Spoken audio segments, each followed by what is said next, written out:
இந்த மார்கழி மாதத்தில் யாரும் ஒரு கல்யாணம் காட்சி தான் பண்ண மாட்டாங்கன்னு கேள்விப்பட்டிருக்கேங்க. ஆனால் எனக்கு யாரும் கேக் ஆர்டர் கூட கொடுக்க மாட்டாங்கன்னு இப்போ தாங்க தெரிஞ்சுக்கிட்டேன். ஆமாங்க, ரொம்பவே டல்லாக போனேன் என்னோடய பிஸ்னஸில். தை பிறந்தா வழி பிறக்குன்னு சொல்லுவாங்க பார்த்தீங்களா, அந்த மாதிரி தை பிறந்ததுக்கப்புறம் எனக்கு ஒரு 2-3 கேக் ஆர்டர் வந்துச்சு. அதுக்கப்புறம் இப்போ வந்து 1.5 kgல ஒரு ரெட் வெல்வெட் கேக் தான் வந்து எனக்கு வந்திருக்கு. என் ஃப்ரெண்டு தான் அவளோட ரிலேஷன் குழந்தைக்கு செகண்ட் பர்த்டே அப்படின்ட்டு இந்த கேக் பண்ணி கொடுக்க சொன்னா. அவள் வந்து பிரின்சஸ் தீமில் கேட்டிருந்தா. நானும் அழகாக பிரின்சஸ் அந்த கேஸ்டெல்லாம் அழகாக நிற்க வச்சுட்டேன். பாப்பாவோட நேம் பார்த்தீங்களா, நறுமுகை. சூப்பர் தமிழ் நேம்ங்க. இப்போ பார்த்தீங்கன்னா தமிழ் நேம் வைக்கிறதாங்க ட்ரெண்டிங்காக போயிட்டுருக்கு. எல்லாருமே அழகாக தமிழ் நேம் தாங்க வச்சிட்ருக்காங்க. இந்த மாதிரி நேமு எல்லாத்தையும் வச்சுட்டு அவள் வந்து இந்த குழந்தைக்கு வாத்துனா ரொம்ப பிடிக்கும், எனக்கு ஒரு வாத்து மட்டும் வச்சு கொடுறீன்னா, அதுக்கே நடி 2ஆவே வச்சிடலாம் அப்படின்ட்டு வாத்தெல்லாம் நான் வந்து வச்சுட்டு அங்கங்கே ஒரு பிங்க் கலர் பட்டர்ஃப்ளை எல்லாம் பறக்க விட்டுட்டேங்க.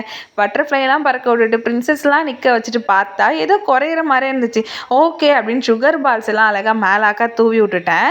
எல்லாத்தையும் போட்டுட்டு நம்ம கேக்கோட ஃபைனல் அவுட்லுக் பார்த்தீங்கன்னா இப்படி தாங்க இருந்துச்சு.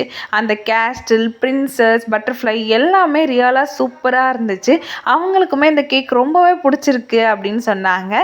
உங்களுக்குமே பிடிச்சிருக்கா, அந்த கேக் எப்படி இருக்குது அப்படின்னு மறக்காமல் வந்து கமெண்ட் பண்ணிட்டு போங்க. நம்ம சேனலை சப்ஸ்கிரைப் பண்ணி ஃபாலோ பண்ணுங்கள். பாய்.